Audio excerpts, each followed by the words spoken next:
बहुत समय पहले की बात है। किसी राज्य में एक राजा राज्य करता था, परंतु वह किसी भी फैसले को सही ढंग से सुलझा नहीं पाता था, क्योंकि राजा का मंत्री बहुत ढीला तथा सुस्त था और ना ही वह अधिक बुद्धिमान था, जिसके कारण राजा किसी भी फैसले को सही ढंग से सुलझा नहीं पाता था। इन्हीं के राज्य में बिरजू और मन्ना नाम के दो चोर रहते थे। बिरजू बहुत अधिक बुद्धिमान था, जबकि मन्ना साधारण ही था। एक बार की बात है, वह दोनों एक सेठ के घर चोरी करने जाते हैं। सेठ सो रहा होता है। अरे मन्ना, जल्दी जल्दी चलो, कहीं सेठ जग गया तो लेने के देने पड़ जाएंगे। फिर वह दोनों जल्दी जल्दी उसके सारे जेवर और पैसे उठा लेते हैं, लेकिन जैसे ही वह सामान उठाकर निकलते हैं, तभी मन्ना अचानक से गिर जाता है। मन्ना के गिरते ही सेठ की नींद खुल जाती है। अरे कौन हो तुम लोग, और इतनी रात को मेरे घर में क्या कर रहे हो? तभी सेठ की नजर जमीन पर पड़े जेवर और पैसों पर पड़ती है। अच्छा, तो तुम लोग चोर हो जो मेरे घर चोरी करने आए थे। मैं सुबह ही तुम दोनों की शिकायत राजा से करूंगा। सेठ सुबह होते ही राजा के पास पहुंच जाता है और उन दोनों की शिकायत राजा से करता है। महाराज, आज रात ये दोनों मेरे घर में चोरी कर रहे थे और मैंने इन्हें रंगे हाथों पकड़ा है। महाराज, इन्हें कड़ी से कड़ी सजा मिलनी चाहिए। अरे अरे, ठीक है सेठ जी, आप थोड़ा सा शांत रहिए। मंत्री जी, इस पर आपका क्या मत है? हमें इन चोरों को क्या सजा देनी चाहिए? महाराज, मुझे तो कुछ समझ नहीं आ रहा, आप ही देख लो कि क्या करना है। मेरी तो आज तबीयत भी बहुत खराब है। तुम दोनों को अपनी सफाई में कुछ कहना है? जी नहीं महाराज, हमें कुछ नहीं कहना है। तो ठीक है, कल इन दोनों को फांसी दे दी जाए। फिर सैनिक उन दोनों को जेल में बंद कर देता है। अरे बिरजू, तूने कुछ कहा क्यों नहीं? बिरजू, मुझे बचा ले मेरे भाई, मैं मरना नहीं चाहता। मैं चमेली के साथ शादी करना चाहता हूँ। भाई, मुझे एक बार बचा ले, मैं जीवन में कभी चोरी नहीं करूँगा। मन्ना, तुम चुप रहो, मुझे कुछ सोचने दो।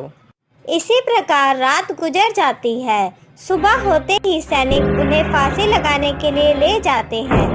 जल्लाद जैसे ही बिरजू को नकाब पहनाने के लिए आगे बढ़ता है, तो बिरजू कहता है, अरे रुको रुको, मैं राजा से कुछ बात करना चाहता हूँ, फिर आप मुझे फांसी लगा देना। बिरजू, अब तुझे क्या बात करनी है? बोल।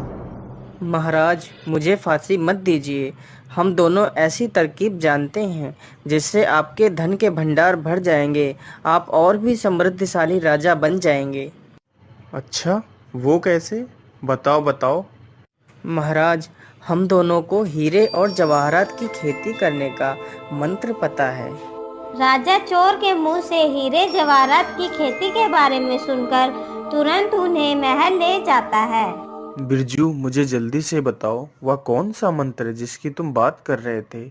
महाराज, वह मंत्र हम किसी को नहीं बता सकते। वह मंत्र केवल हम लोग ही उपयोग कर सकते हैं, लेकिन हम आपको खेती करके दिखा सकते हैं। ठीक है बिरजू, तो चलो फिर खेत पर, मुझे खेती करके दिखाओ। फिर वह लोग खेत पर जाते हैं। महाराज, थोड़े से सरसों के बीज मंगवाइए।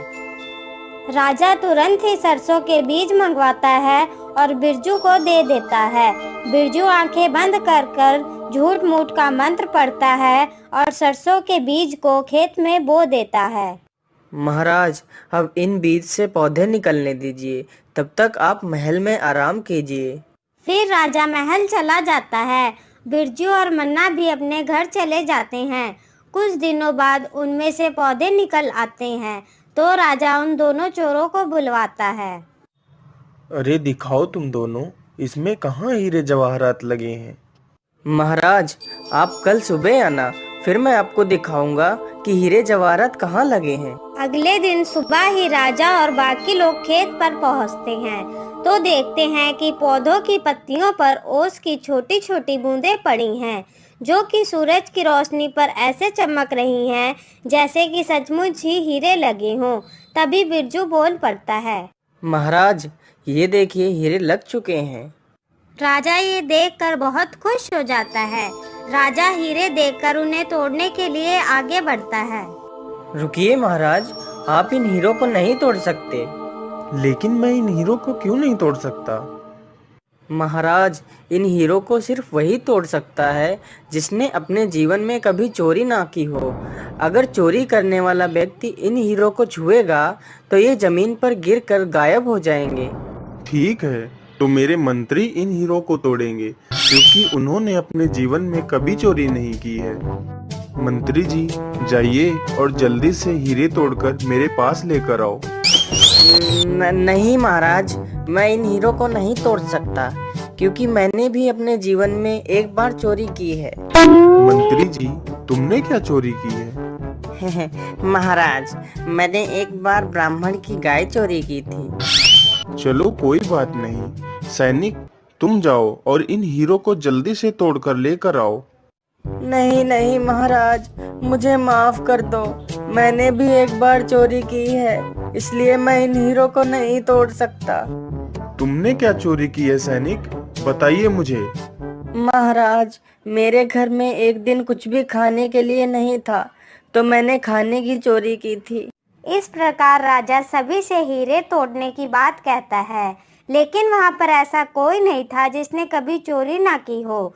तब तक उनका मंत्री बोल पड़ता है, महाराज, आप ही क्यों नहीं तोड़ लेते ये हीरे?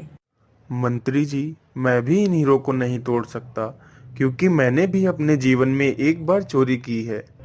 यह सुनकर वहाँ पर खड़े सभी लोग हैरान हो जाते हैं। महाराज, आपने क्या चोरी की है? आपको किस वस्तु की कमी है जो आपने चोरी की थी?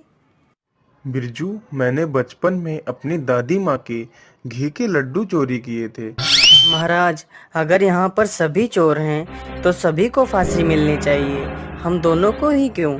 महाराज, हर किसी के जीवन में कोई ना कोई मजबूरी होती ही है जो वह चोरी करता है। बिरजू, तुम्हें कौन सी मजबूरी आन पड़ी जो तुम चोरी करने चल दिए? महाराज, मेरे पत्नी की तबीयत बहुत ज़्यादा खराब रहती है, जिसके चलते मेरे पास जितने पैसे थे वह ख़त्म हो चुके थे, इसलिए मैंने चोरी की। अगर मैं चोरी नहीं करता तो मेरी पत्नी की दवाइयाँ नहीं मिल पाती और उसकी मृत्यु हो जाती। और मन्ना, तुम्हारी क्या मजबूरी थी जो तुमने चोरी की? महाराज, मुझे भी चमेली के साथ शादी करनी थी, लेकिन मेरे पास पैसे नहीं थे, इसलिए मैंने चोरी की। महाराज, मुझे माफ़ कर दीजिए, अब मैं कभी भी चोरी नहीं करूँगा। महाराज, यह कोई हीरे नहीं बल्कि ओस की बूंदें हैं। मैं आपको सिर्फ ये दिखाना चाहता था कि दुनिया में हर कोई कभी न कभी चोरी जरूर करता है। राजा बिरजू की बुद्धिमानी को देखकर उससे बहुत प्रसन्न हुआ। बिरजू, तुम बहुत बुद्धिमान हो। आज से तुम हमारे नए मंत्री हो। और मन्ना, आज से तुम हमारे सैनिक हो। यह सुनकर वह दोनों बहुत खुश हो